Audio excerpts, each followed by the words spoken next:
Good morning, everyone that's here in the sanctuary. I welcome everyone, and those of you who are joining us on YouTube, we are so glad that you're here.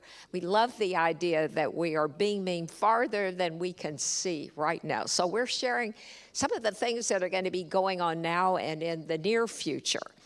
Now, what is happening this coming Sunday is the drumming circle is meeting on the 4th Sunday of the month, which is their typical Sunday, and they are such a lively group. Anyone was here for the talent show, got to pick up on that wonderful energy. If you even think about you might like to be part of that group, all you have to do is show up, and they'll help you. Now, the following Sunday, June the 2nd, this weekend, of course, is Memorial Day weekend. June the 2nd, we are having a very special Redondo Beach Center for Spiritual Living membership meeting to vote on the candidate that's been presented to us as our new senior minister. So if you are a member and part of that, please come and participate, and things will be shared, and so we're really, really glad to be able to do that. So that's going to be after service on Sunday, June the 2nd. And our new senior minister candidate is Reverend Gregory Toole. There's a flyer outside if you haven't read anything about him. And we are eager to have that meeting and see what goes from there. Now, what is happening on June the 6th, so it's not this coming Thursday, but the following, is the Labyrinth group, the spiritual discussion group that meets in the afternoon in the foyer at 2 p.m. to 3:30, followed by the Labyrinth in Richelieu Hall. This is only once a month, but it's a really special time for everyone who participates. So put that on your calendar for that first week in June.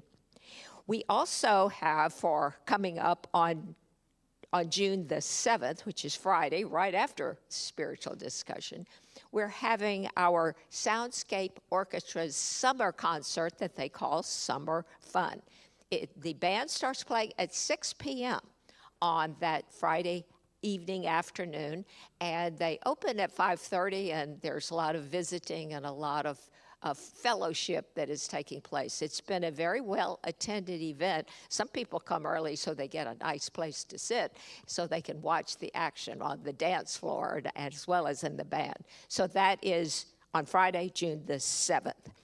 Then on Sunday, June the 9th, we're planning with the Beach Cities Health District for the screening of an award-winning film called The Outsider, and it will have a panel discussion with health professionals about the mental health, and the benefits of art. So this is it's a 40-minute film.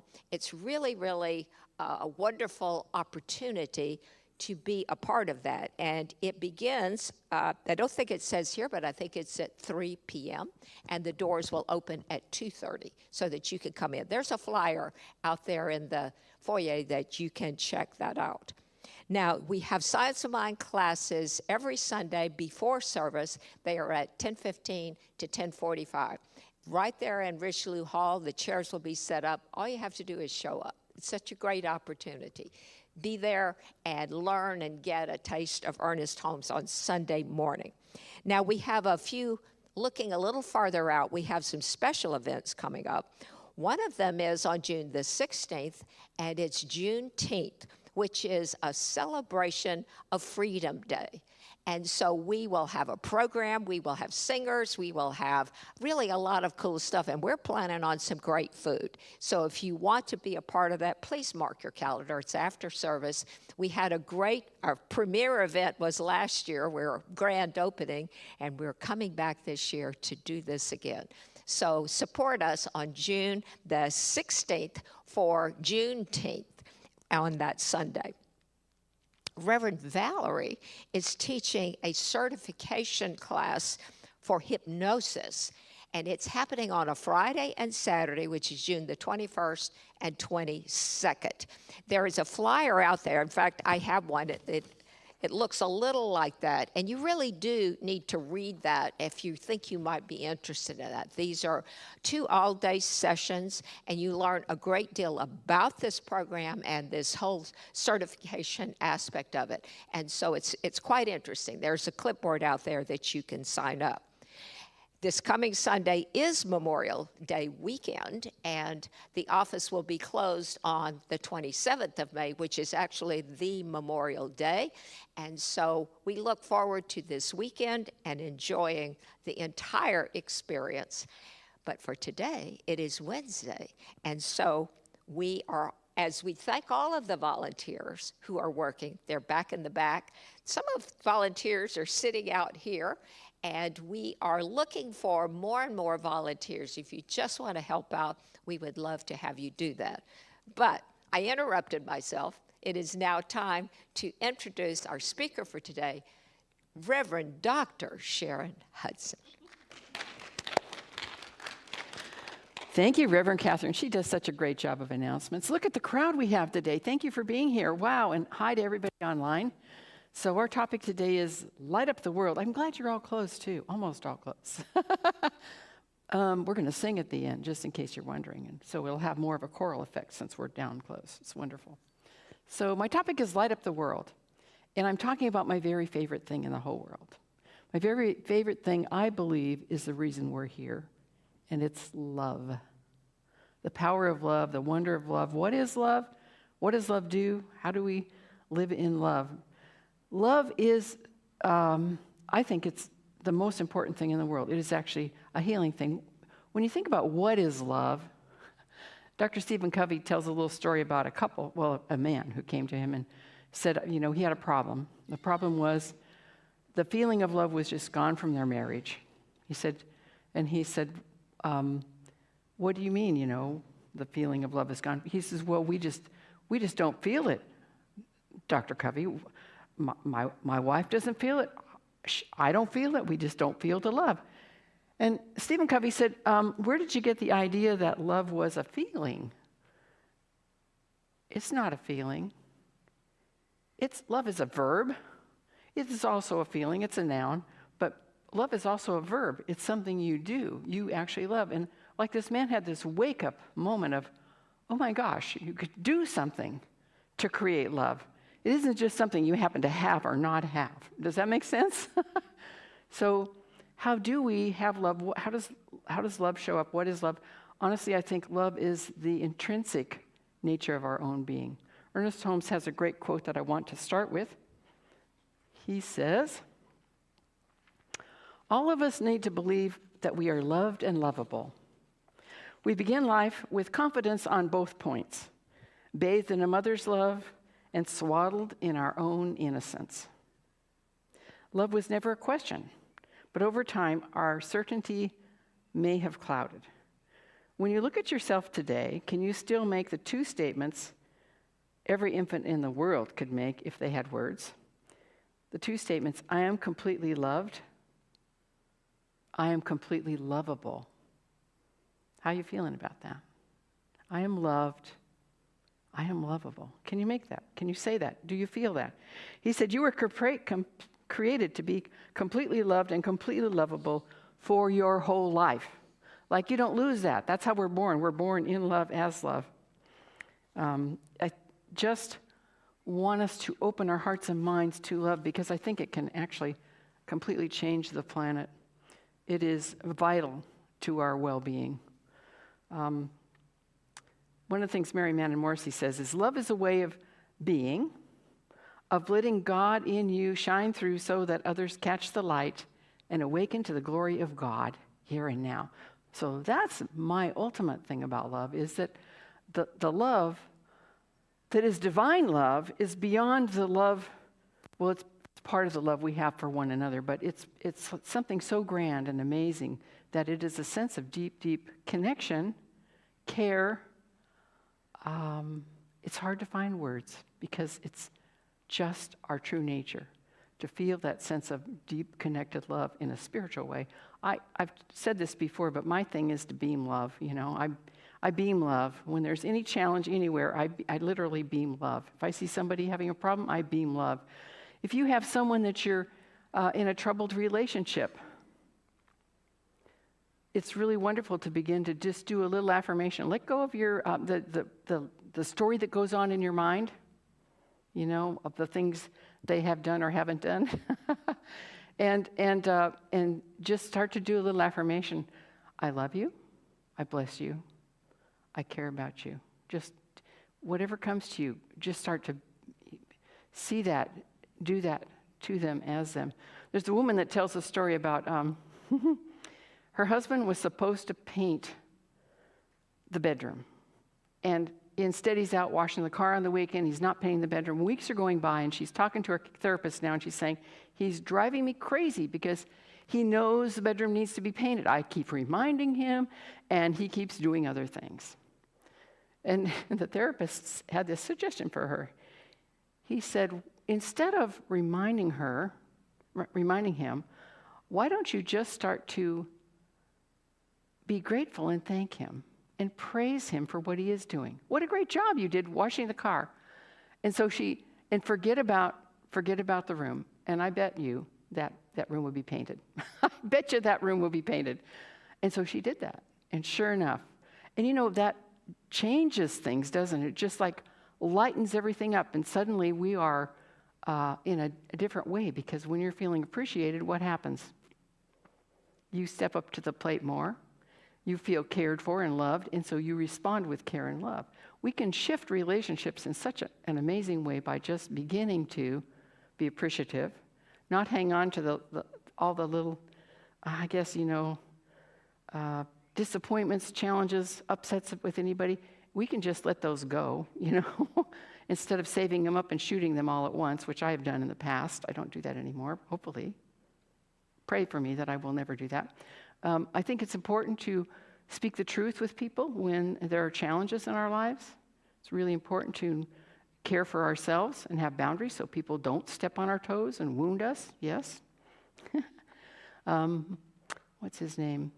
David Viscott had a radio show, and he came to the church I was at in Vista years and years and years ago and gave a talk. And he talked about when people do things that seem caustic or upset you, you should say, like if someone's saying something mean, he said, if someone's stepping on your toe, you would naturally say, ouch, you're standing on my toe.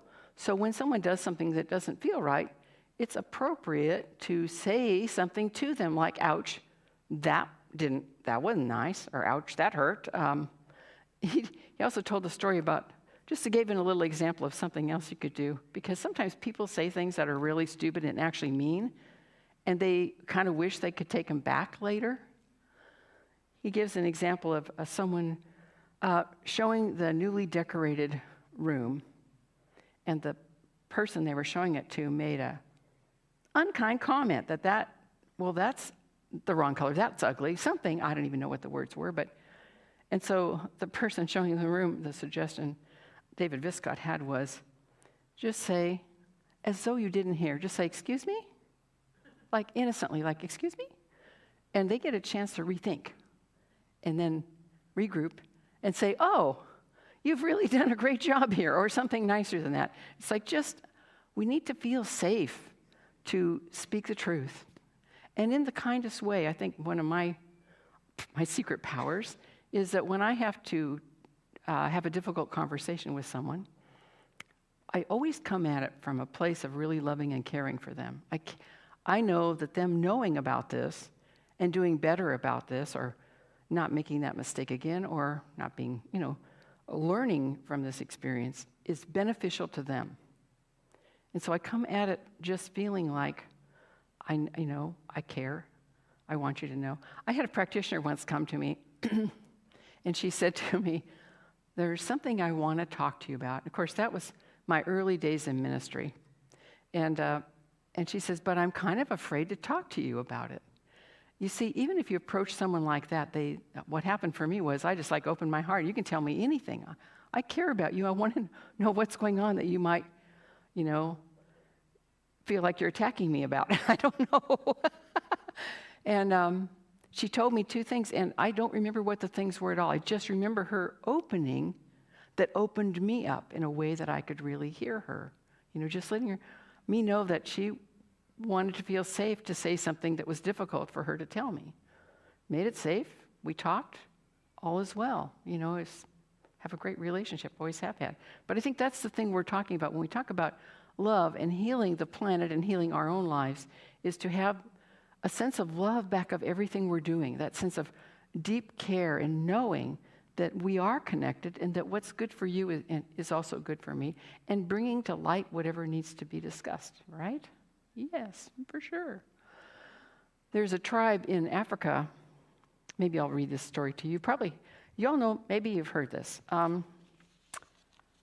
because I can't remember how to pronounce their name. B-A-B-E-M-A. So I would say Babemba, the Babemba tribe of South Africa. When a person acts irresponsibly or unjustly, he's placed in the center of the village, alone and unfettered. All work ceases, and every man, woman, and child in the village gathers in a large circle around the accused individual. Then each person in the tribe, regardless of age, begins to talk out loud to the accused, one at a time, about all the good things the person in the center of the circle has done in their lifetime. Every incident, every experience that can be recalled with any detail and with accuracy is recounted. All their positive attributes, good deeds, strengths, kindnesses, recited carefully and at length. No one is permitted to fabricate, exaggerate, or be facetious about his accomplishments or the positive aspects of this person's personality. The tribal ceremony often lasts, get this, several days, and does not cease until everyone is drained of every positive comment they can muster about the person in question. At the end, the tribal circle is broken, and a joyous celebration takes place, and the person symbolically and literally is welcomed back into the tribe.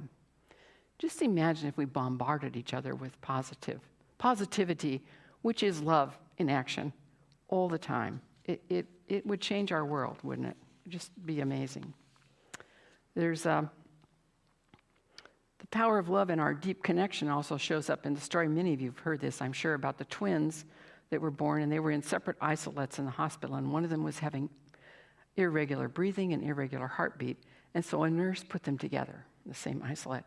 The stronger one, the one that was doing well, there's a photo you can find online of this, put his arm over the twin. These are just babies.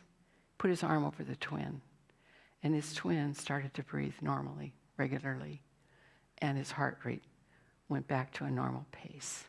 There's something about our connection that is physical. When we feel love, our body responds. Catherine Ponder wrote about that psychologists and researchers have shown that people who love, who feel love, who say that they really live as love, in love, that they are healthier, they recover more quickly from illness, the color of their clearness of their skin is better, their posture is better, just, physiologically, they live longer, so than people who have more of a negative attitude, right? So we are called to be the light and the love of the divine on earth. And it will not only change those around us and heal and bring the light to others, but it actually physically changes our body. How could we not do that, right? When I was young, for me, there was a deep need to belong. And I love being in spiritual community because I think spiritual community, people say what's happening in churches, there's this idea out there that maybe they're dwindling down. People don't really need to go to church. They can do it online. But I will tell you, it's not quite the same thing. It's good, but it's not the same. We really are hungry to belong. We want to feel part of something greater. And I was not part of the in crowd. The socios who dated and had parties. I was never invited. I was a nerd. I was an intellectual, I guess you'd say, in the college advanced classes. And I was shy.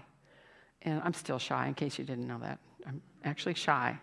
Here I'm fine. I can shine up here. But you get me in a big group of people, like at a party, I have learned to go talk to someone who doesn't talk into someone, because I don't want to break into a group that's already connected to each other. It's like my shyness comes out in those big groups more than here, one-on-one. I'm very comfortable. I don't know why I went to shyness, but so I think there was a hunger in me to feel, a deep connection. And within me was the idea that I had to be perfect to be loved. Anybody think you have to be perfect to be loved? Okay, are you willing to, give that up? Because I'm not. I'm trying really hard not to do that anymore, but it's sort of ingrained still that there's something you have to be perfect to be loved. So I became a high achiever. I mean, I've been a high achiever my whole life. I'm still trying to be a high achiever. I haven't really gotten over that yet. But what we're really called to be is connected. And I'm sure as we grow older, we learn so much that we didn't know when we were just teens, for example. As a teen, I had a friend, and I found my way, but I felt like, in some ways, kind of an outcast. And so I worked hard, I became successful, and today the nerds are the ones that are at the top of the corporate ladder. I mean, seriously. They all pretty much shone, I guess you'd say. But where am I going with that? It's about love. It's still all about love. Love can change the world. And I want us to be living as love, in love, and starting with loving ourselves. Just completely accepting. I talked about that on Sunday. And after Sunday's talk about self-discovery and discovering who we are, I had more people come up and talk to me about stuff. Like, and I was talking about not worrying anymore, giving up negative thoughts and judgments of others and self, and just releasing stuff that isn't part of your true nature, which is love. Your true nature is wholeness. Your true nature is knowing you're connected to everyone and all. And so I found that we all, even no matter how far along the process of unfolding our true nature, there's always more to go. I mean, I'm still working on being a better me. Can you believe? And I thought I was perfect back in the day. Well, I tried to be perfect. Now I'm giving up being perfect, but I still know that there's ways for me to discover even more wholeness, even a greater way of being all that I can be.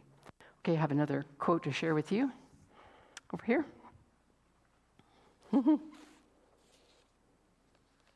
Well, this one you've heard before. It's from the Bible. In John 1, Jesus says, "Beloved, let us love one another. For love is of God, and everyone who loves is born of God and knows God. He who does not love does not know God, for God is love." And I love that, except I think it's a little bit wrong. So is it okay if I just talk to you about, the Bible? Remember, the Bible is written, the first books written about in the New Testament were written at least 70 years after Jesus was no longer on the planet. And so it's word of mouth that the story spread about the life of this man who brought the idea of the divine Father within. The Bible in the Old Testament starts with a God that is judgmental and punishing, and shows up in some negative ways, I would say, very much so, actually. But that God, even in the Old Testament, begins, and it's a God of only one people. And by the end of the Old Testament, now it's a God of all people. But then we come to the New Testament, where now it's not just a God out there that's judgmental and punishing. It's a God in here that is the Father within, the divine within, which is what Jesus came to teach. We see Jesus in our philosophy as the great way shower, someone who said, "These and greater things than these can you do." Even in the Old Testament, it says, "Know ye not that ye are gods?"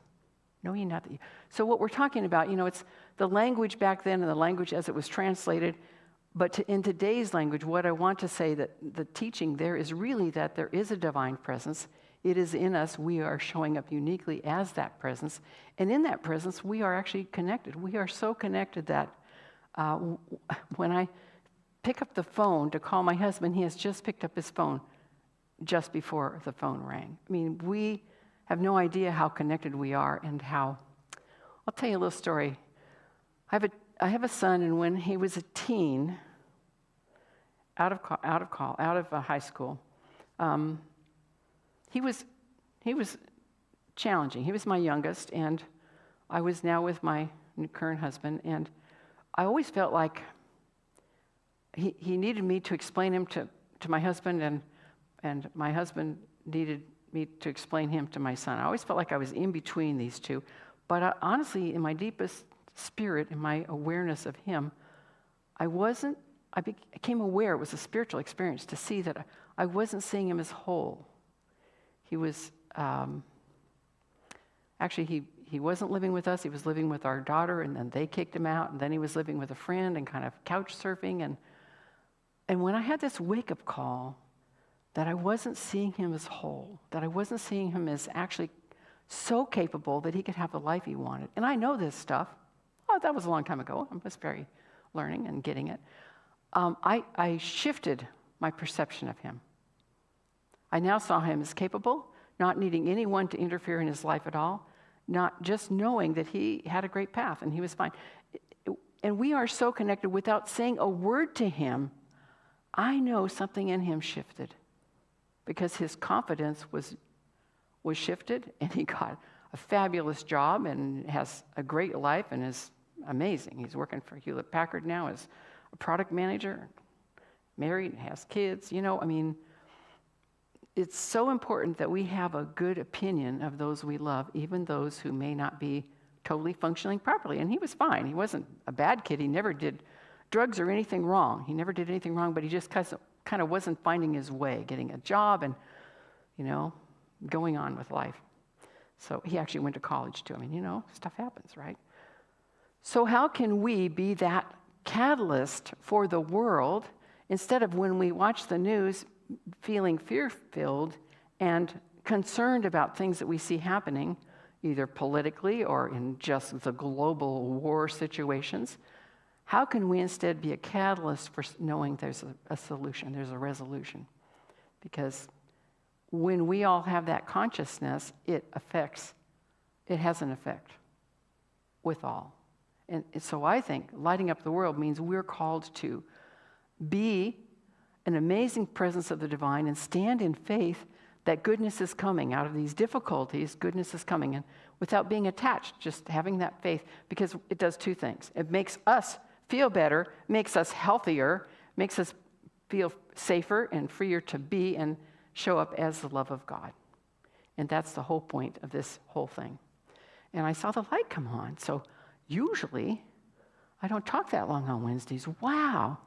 So I'm going to just close with we'll close with a prayer later. So right now, we're going to stop and do our offertory. And guess what I have for you? I have music for you today. So we'll do our blessing first, and then as Ruth comes forward, we're going to shower the people you love with love, and y'all can sing along, okay? James Taylor. So will you join me in our offering our blessing for our offering? Divine love consecrates my gift. It goes forth to heal, to bless, and to prosper all those who give and all those who receive. I rejoice in the sharing of my good. I release my gift with love, and so it is. And here comes James Taylor. Turn it way up, guys. You can act out the part, though you know it wasn't written for you. But tell me, how can you stand there with your broken heart, ashamed of playing the fool? But one thing can lead to another. It doesn't take any sacrifice. Oh, father and mother, sister and brother, if it feels nice, don't think twice. Just shower the people you love with love. Show them the way that you feel. Things are gonna work out fine if you only will. Do as I say. Shower the people you love with love. Show them the way you feel. Things are gonna be much better if you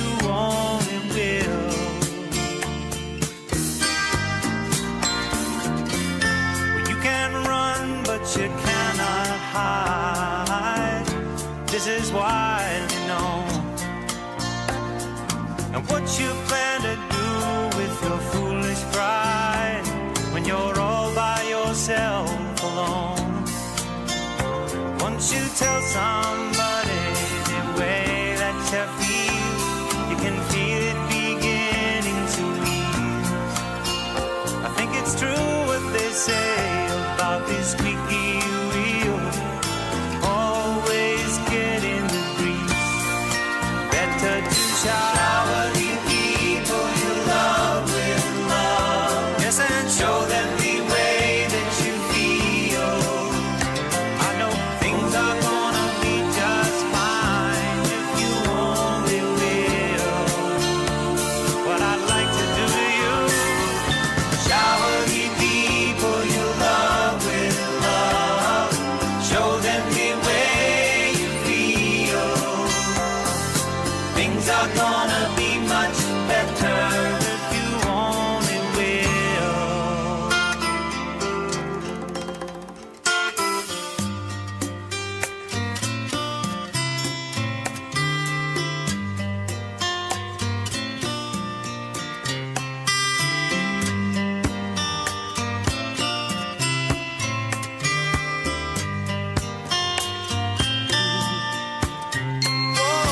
Shower the people you love with love. Yeah, show them the way that you feel. Oh, yeah. Shower the people you love with love. Show them the way that you feel. Shower the people you feel better right away with love. Don't take much to sell your pride. Shower the people you love with love. I say, show them the way that you feel. They say you never like people you love with love. They say the rain must fall.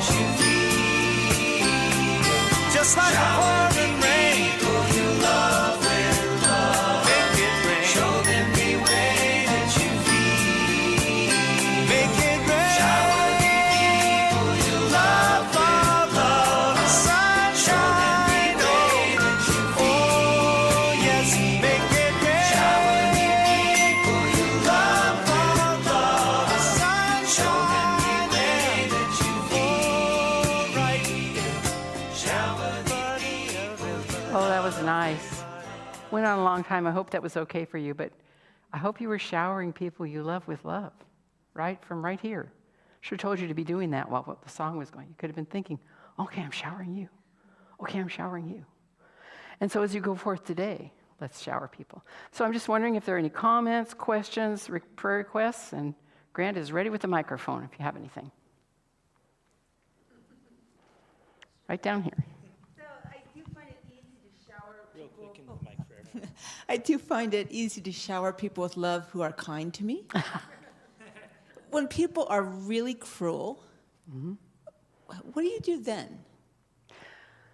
Boy, you know, it depends on the situation, and you know that, of course. But so if people are really cruel, first of all, go away from them. Don't be with them.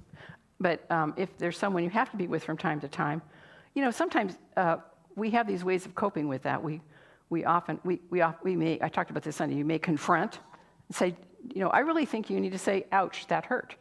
Why are you talking to me that way? I think it depends on your relationship, if it's safe to do that. If it's not safe to do that, don't do that, just try to get away. Often we can confront, we can flee, but we can also just be fully present and know that it's about them. The Course in Miracles teaches that anything unlike love is a call for love. There's a deep need for love in the place that is coming from. And so recognizing that helps you stay whole and not be subject to wounding, really, because you're bigger than that.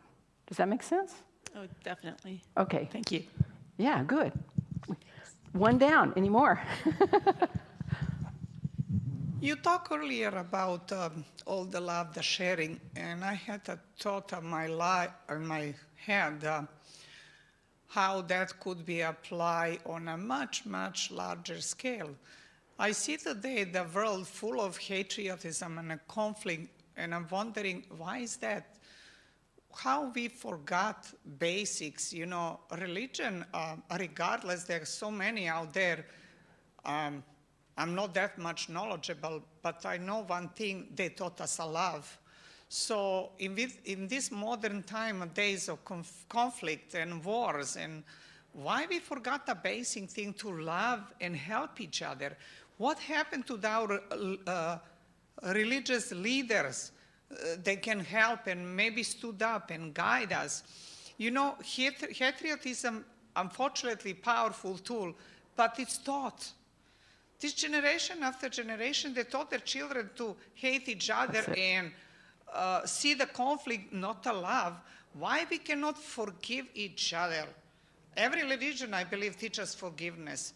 Forgive, hug each other, and move on. Have a love. As you said, love is healing. Patriotism kills you. So really, I was thinking, all these students, you know, the protesting, all this, stop the war, this and this. What the Mother Teresa once said a long time ago, she said, invite me when you talk about peace. So it's about That's peace right, and she did. love. They want her to come and speak. Yeah. Not about all these conflicts. So as you said, we need to shift our perspective. You know, not to look at the conflict, look at the perspective from the love. The world is still same place. It just, we are changing and we become more crazy with this modern time. Go back to love. Thank you, and we do need to do that. Thank you. And it is because it's indoctrinated, because people have been wounded.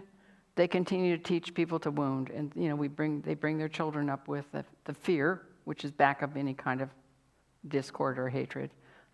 And so we are called to love, and when we are called to love, when we step into the love and forgiveness, it does make a difference around the world, believe it or not. Unfortunately, you know, to answer to your question, I understood that. Maybe when I was younger, I didn't, but when you're older, you're more mature.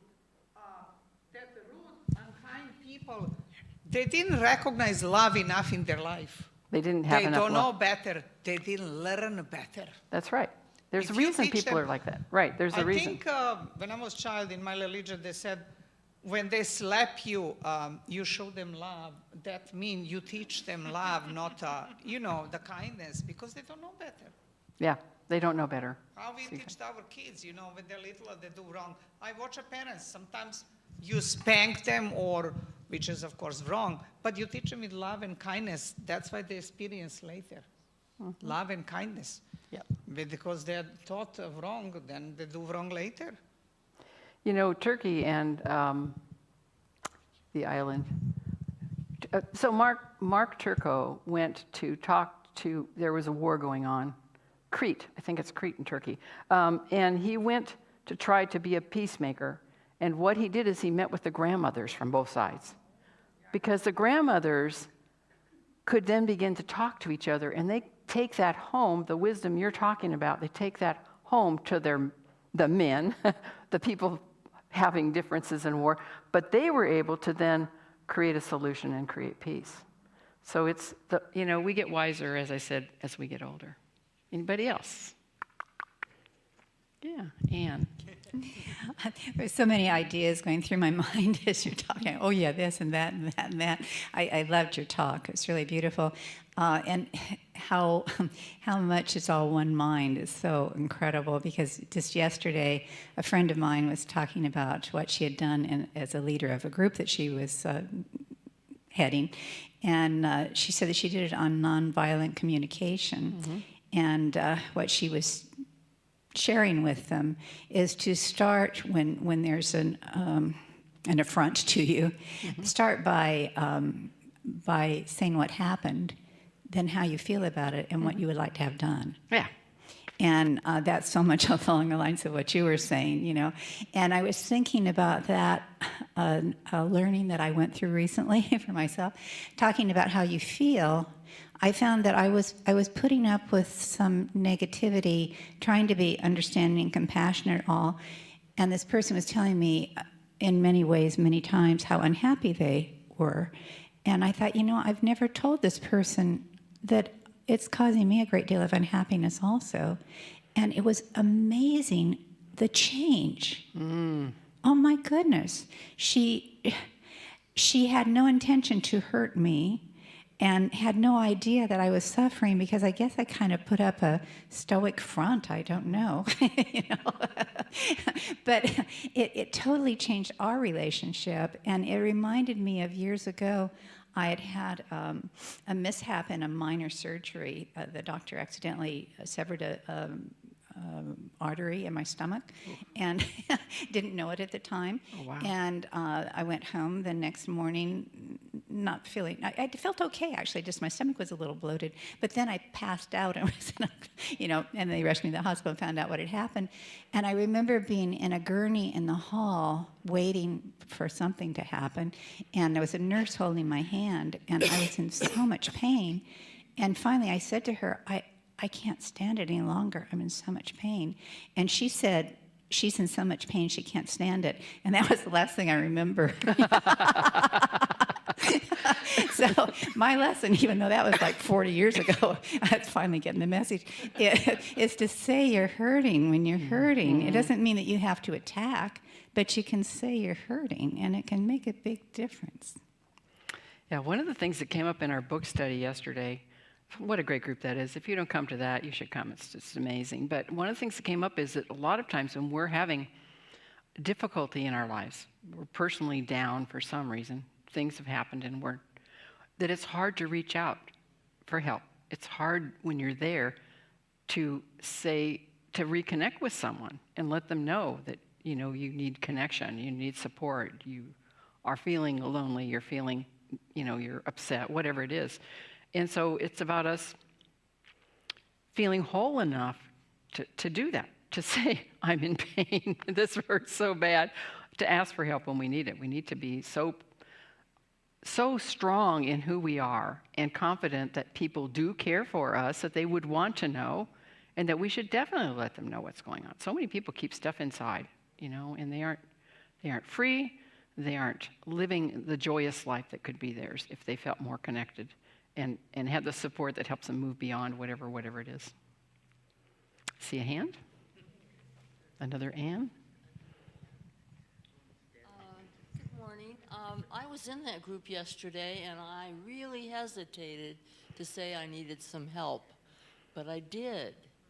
And someone in that group called me and is ideal to help me. Oh, wonderful. And so I just want to share that, of course you're hesitant to do that because you have a lot of other resources, and when you exhaust them all, then you have to do that. You do have to do that, yep. Okay, good.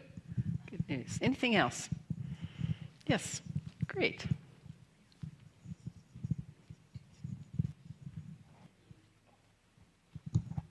I just wanted to share that I resonated with what you were saying about your son. I have a 19-year-old son, and he's very capable. He's always been ahead of his class. He's a lifeguard. He's been a city lifeguard for a year. He's in junior college. And when people tell me, and I'm secure that he is on a good path, a really strong young man, I still find difficulty in letting him know what the world has in store for him. I feel like, when they're so young, that they haven't really gone through those trials. So sometimes I have fear that he'll be able to handle all those things because he's always been so accomplished that he hasn't really ever failed. And I'm not secure that he will be able to handle that. We lost my mom earlier this year unexpectedly, and with my dad, and everyone's going through it, and I feel the pressure that my son feels because he's always been so, everyone sort of looks at him as a pillar, and I can feel the pressure that's been put on him, and I don't really know how to let him know that it's okay to not be so strong all the time. And maybe you have some insight on that. Well, I have a question first. Thank you so much for sharing, because that's a significant as a mom. It's huge. So do you see something in him that tells you that he's feeling pressure? I do, yeah. Do you? I do, yeah. My son, he'll, like I said, he's a lifeguard. Like, he's saved already 2 lives. Wow. Yeah, he's been in the paper, and Awesome. I see that he takes a lot of the, I've been single, we got divorced maybe 10 years ago, and he's always sort of been there. I do feel that he does feel pressure, because he always says, Mom, I got to do it. Like, Mom, I can do it myself. I don't need your help, He, which I believe he doesn't. I believe that he can. I mean, we've prepared him. My ex-husband and I, we've really prepared him. But I do feel the pressure that he feels. So, sometimes we project things onto our kids because that's what we feel. And I don't know if that's happening here, but I would just trust him to know who he is. And he has the ability and the wisdom. Most people, it's the most important thing we can do is not try to fix somebody that we think perceived may be broken. And I don't think he's broken at all, and I know you don't either. But I would say just be there for him. I'm sure you've created a safe place where he can talk to you about things. You can even say, sometimes I'm a little worried that things are too much for you, and maybe you've already done that. But I wouldn't try to do anything in your own mind. This is the most important thing you can do in your own mind. See him as walking down his path in life and feeling totally confident and good about all that he does, and that none of it's too much. He has all that he needs to move forward with whatever comes his way. Just you need to see him as really whole, and he'll be whole. He is whole. Yeah, I didn't realize that I wasn't seeing him until you said that. You mentioned that, and I said, you know what? I don't think I am seeing him as whole and capable. So I appreciate that. Rather than words with him, that's your mind is huge. Yeah, right. Yeah, thank you. I appreciate it. Yeah, good, great, wonderful, great questions. We had a comment online that I think really relates to that. Flavia says, "Love is the bridge between you and everything." That is a quote from Rumi. Thank you, Flavia. Thank you, Flavia. Flavia is great. She's one of our new volunteers in our youth program, our Sunshine Kids Club. So, love you, Flavia. Thank you. Glad you're online. Yeah. And then one more comment from Sydney Glass, our loyal viewer. There is one mind, and we are all connected to that one mind. We spread love in our thinking, and it travels throughout the world. Thank you. Thank you so much, Sydney. That's true, isn't it? Yay. Yay, both of you. Love it. Anything else? I will pray us out. I'll pray us into love and being the light in the world, okay? So take a breath if you wish. Close your eyes if you wish. Become very comfortable in your body. And with each breath, naturally breathing, just let your body relax a little more. Feels good to get into that place of divine comfort, that place of peace. And so from this place of peace, I just open my heart and mind to the awareness of the divine, to the power of the presence that is God, that is the one mind, the one creator, back of all that is, ever responding to us, a very part of our being, a very deep, deep presence through and as all that is. And so coming from the place of knowing that, I just speak a word for healing wherever healing is needed. That divine love is healing. Healing the body, healing the mind, so there's no worry, discord, so that can all just fall away. Healing the mind so that there's a sense of wholeness and confidence and radiance, a sense of deep love and connection to all that is, so that there is personal power. I speak a word for joy, knowing that our very nature is the joy of God. And so we see through the eyes of love and through the eyes of joy as we leave today. And we are the presence that cares, supports, sees clearly. We are seeing through the eyes of the divine, through the eyes of God, all that is before us, with the faith that it is good that what is coming is the best, the very best, and even better than we ever expected, that our life is unfolding beautifully. I take a moment to be grateful as we go forth, knowing that we shine the light of joy and love to the world, and that it comes back to us. We are filled up, overflowing as that, in that, and it makes a difference. So I release this word in joy, declaring its goodness. Will you join me as we affirm this by saying, and so it is. And so it is. And it is so good. And so it is. Thank you all. Thank you. All right. I'll leave that there. Hi, Ann. You gonna turn me off?